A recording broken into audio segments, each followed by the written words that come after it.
I mean, sure, the Nautilus may be old, but she's got plenty of potential. She could easily outpace any other cargo ship in the fleet, at least 3 times faster. Found the poor bastard blathering his woes at a tavern in Folca. The seat next to his happened to be conveniently open, so I took it. Without so much as asking my name, he launched into story after story. It was clear he still needed to vent. Apparently, he just recently started his career as an engineer, planned on restoring the Nautilus. It would revitalize the local economy, help Folca this, assist Timpil that. He went on and on, but I knew he wasn't going to feel better until he confronted the actual issue at hand. Don't get me wrong, I think it's great you want to help your home like this, but that's not the real reason you're upset, is it? That obvious, huh? I made a promise to my friends. One day we'd fly our beloved Nautilus across the skies together. But the ship in question was long past its heyday and had deteriorated beyond the point of conventional repair. Time is a cruel but patient mistress, and among the original Nautilites, only Kent had yet to accept reality. After he finished his explanation, silence fell between us. Well, until another man frantically stumbled into the tavern. I'd seen him somewhere before. Oh yeah, one of the naysayers from earlier, the merchant. Somebody help! Anybody! Monsters are ransacking my precious cargo! I was torn. Do my civil duty as a Skyfarer and save the cargo, or help this ass determined to crush the dreams of my newfound friend? So, I asked Kent. What? Of course you should help him! Not a moment's hesitation from the kid. I liked that. This would have been the perfect moment to ensure the continued survival of the Nautilus, at least in the short term. But despite that, Kent didn't think twice about helping his fellow man. Hell yeah, Kent. I'll see what I can do. Damn. Can't we take some R&R instead?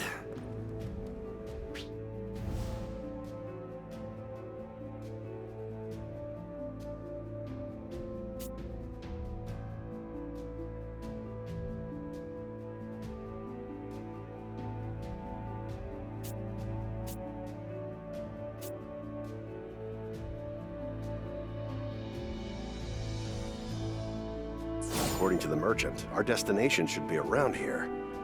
I just hope there's anything left to save. Let's get moving.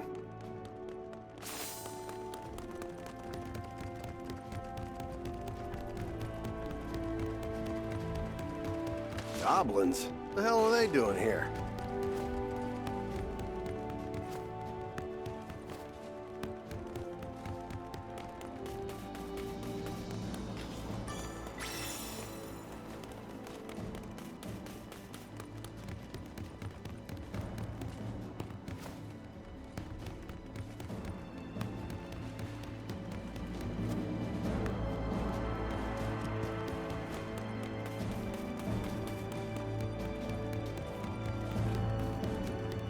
I'll say we didn't warn you.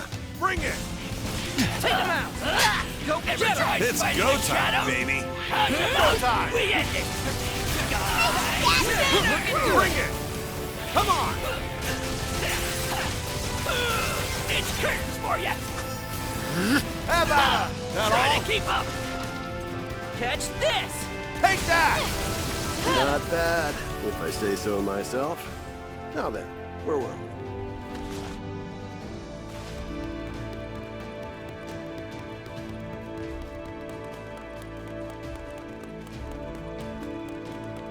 That must be the cargo we're looking for.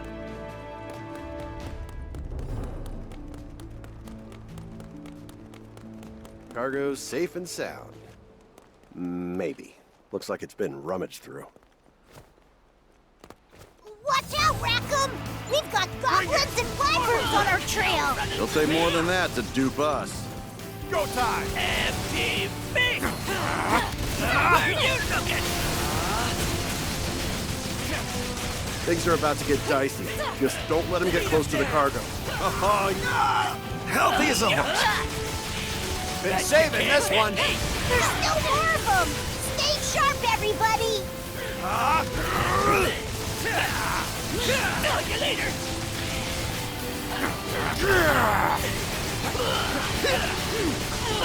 No running for me. Go time. Sky Shatter! Take him out! Prepare yourself!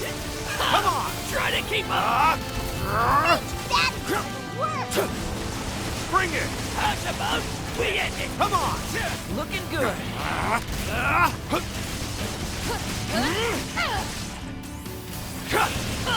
No running for me! Between the eye. Need your power! So the big shot finally decided to show up, huh? Well, you're going down like the rest of them. We're here, you nut! Looking good! Get him.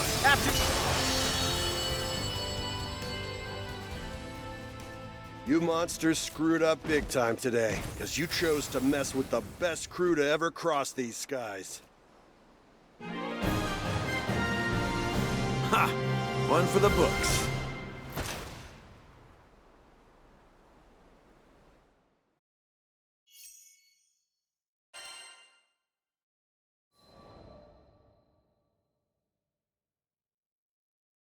Oh, you're a lifesaver. How could I ever thank you? You want to thank someone? Thank him. I gestured toward Kent. The man's face filled with shame as the irony dawned on him. So it was you, huh?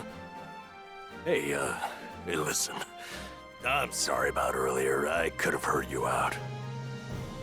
After the merchant left, I wanted to focus on the next goal at hand. Putting some wind back in the Nautilus's sails.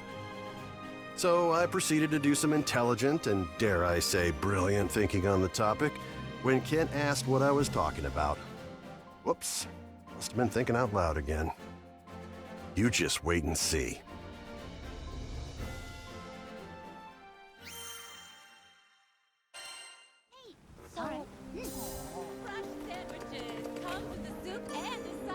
Come to view the requests?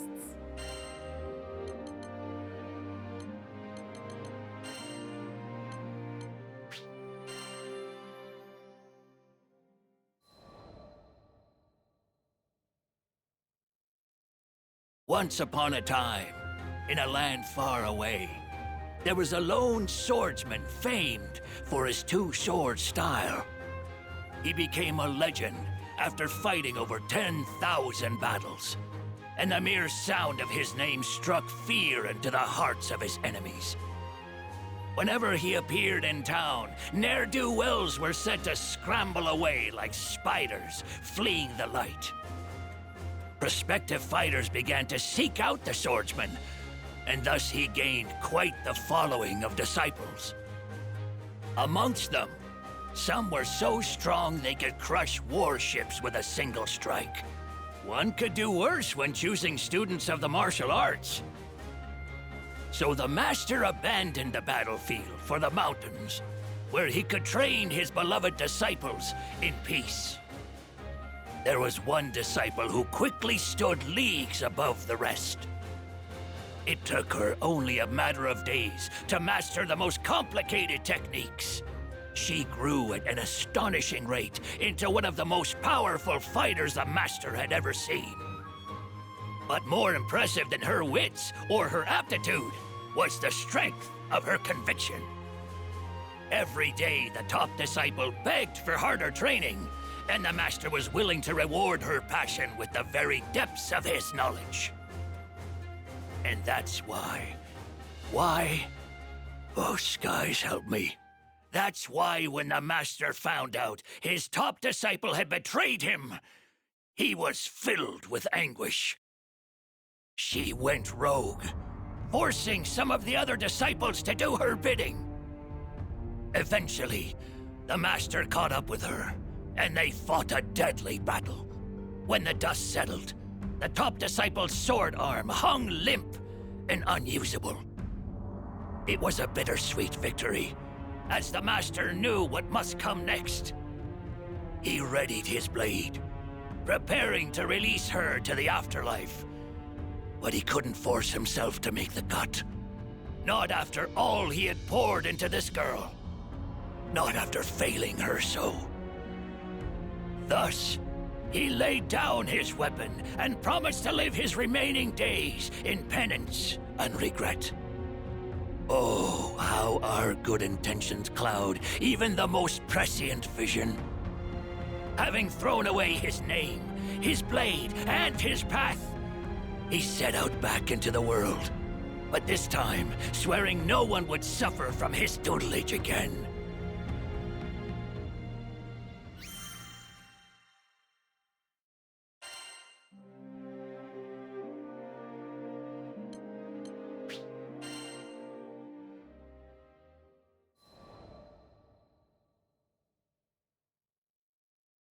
Time passed, and the swordsman found himself atop a different mountain, where he learned he had a knack for fishing. Suited him just fine. Bass for breakfast, salmon for supper, and naps in between. Yep, it suited him just fine. It was the quiet, healing life of a hermit. Sometimes, when he needed supplies, he would go down to the village and train the locals in a little sword work. That made his coin purse jingle again. But this peace wasn't to last for the swordsman. He discovered his top disciple was back to her wicked ways, and, sword in hand, he vowed to conclude her story for good.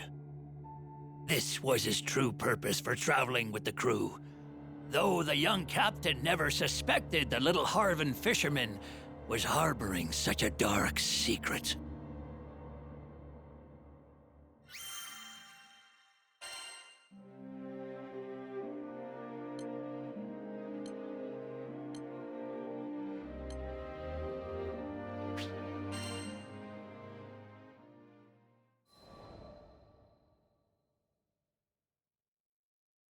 The former disciple's latest victim had been a simple man from a remote mountain area, cut down, somehow without the use of her sword. A real shame that one more innocent life lost before its time. The swordsman asked the crew to make haste to the village. When he saw the murdered man's corpse, such was the carnage that he could barely keep from averting his eyes. It was his weakness, his cowardice, that cost this poor man's life.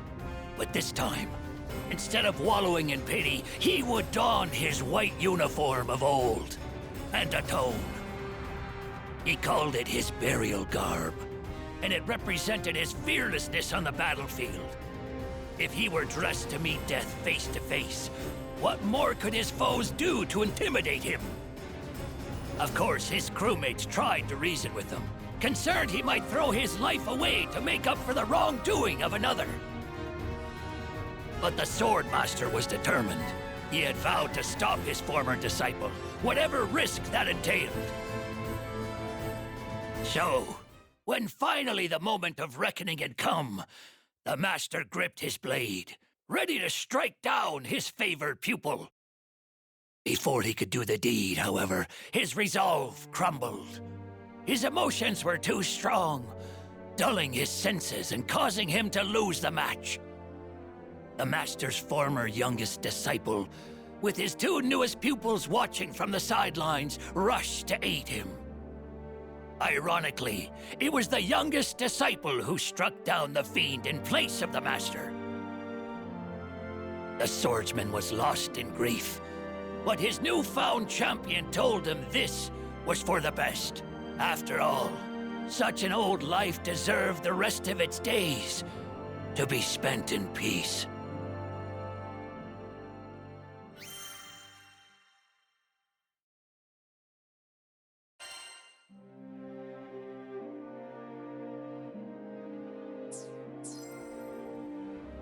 right, see you. Bye. Phew. Let's talk. What should I strengthen? Always aim for the top. Come back sometime.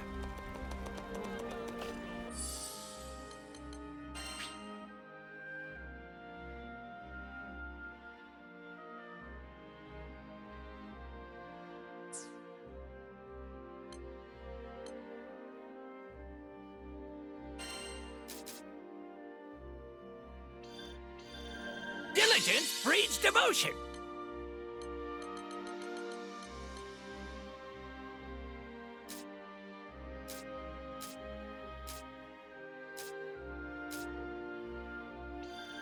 Sweet, this feels way lighter now.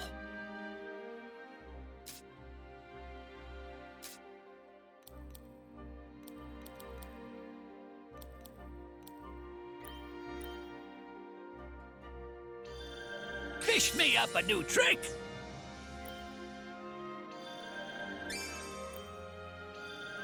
Not bad. Oh, yes!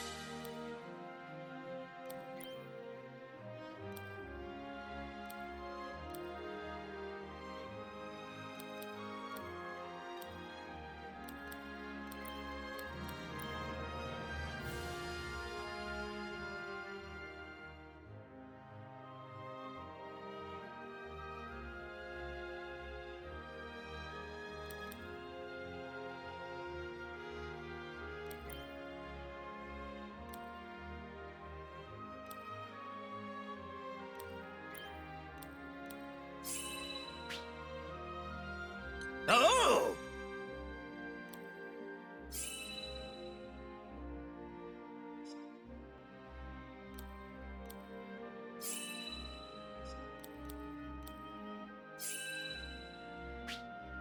Good stuff!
picking on you.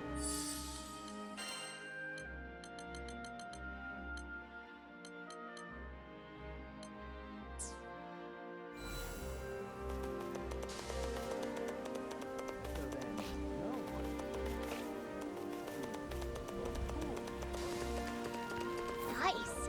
Good.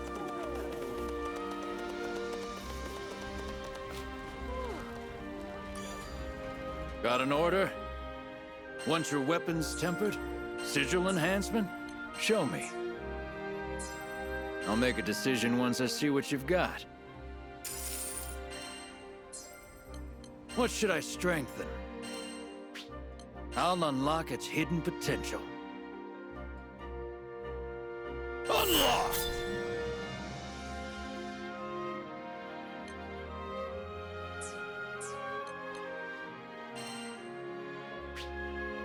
Let's kick it up a notch.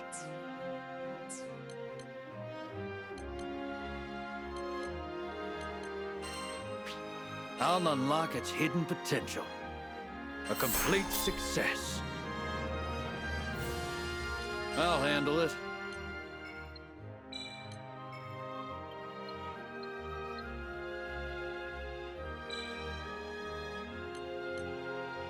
Success.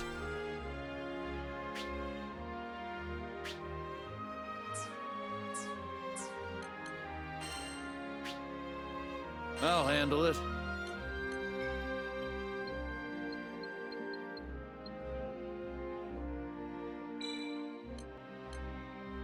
How about that?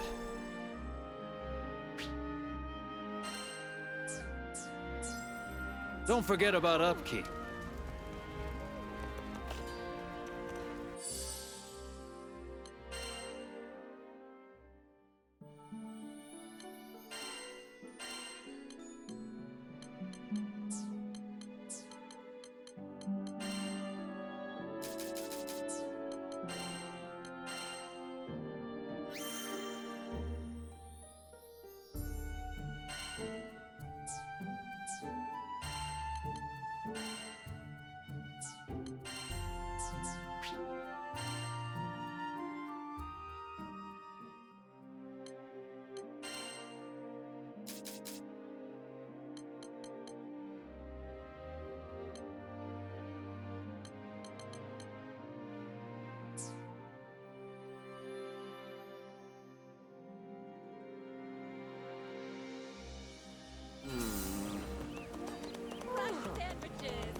Right.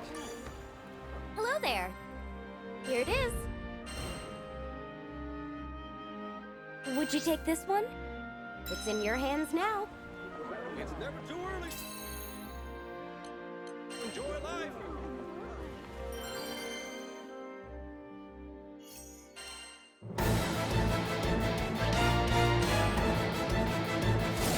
Guess I They haven't want had to me a fight? good roll for a They've while. got one. Damn you, bitch! Just what the doctor ordered.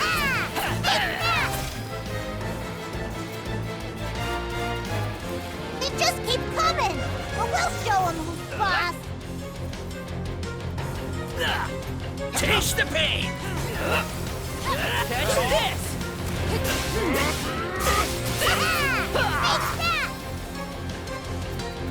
I'm not liking the look of this, but don't let it intimidate ya. We spanked them! Breaking leg! Just try and hit you hard way. Looking good. You're not feeling like No this. running to you! Hey, Just like that. take them out! Looks like we got a second to catch our breath before things heat up again. I'm not liking the look of this, but don't let it intimidate ya. Hands up, people. How's about that's the sauce! Don't let up. Looking good. The time is right. What are they made of? Try to keep up! That's one weight down, but looks like there's still more of them. I'm not liking the look of this, but don't let it intimidate ya. Center! It's curtain for you! Blade like a feather! Hit them now! Got my side! Is it? Keep focused.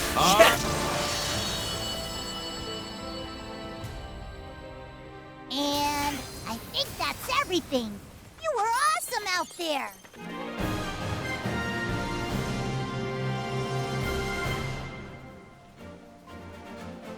See here? The sword and the rod share fundamentals.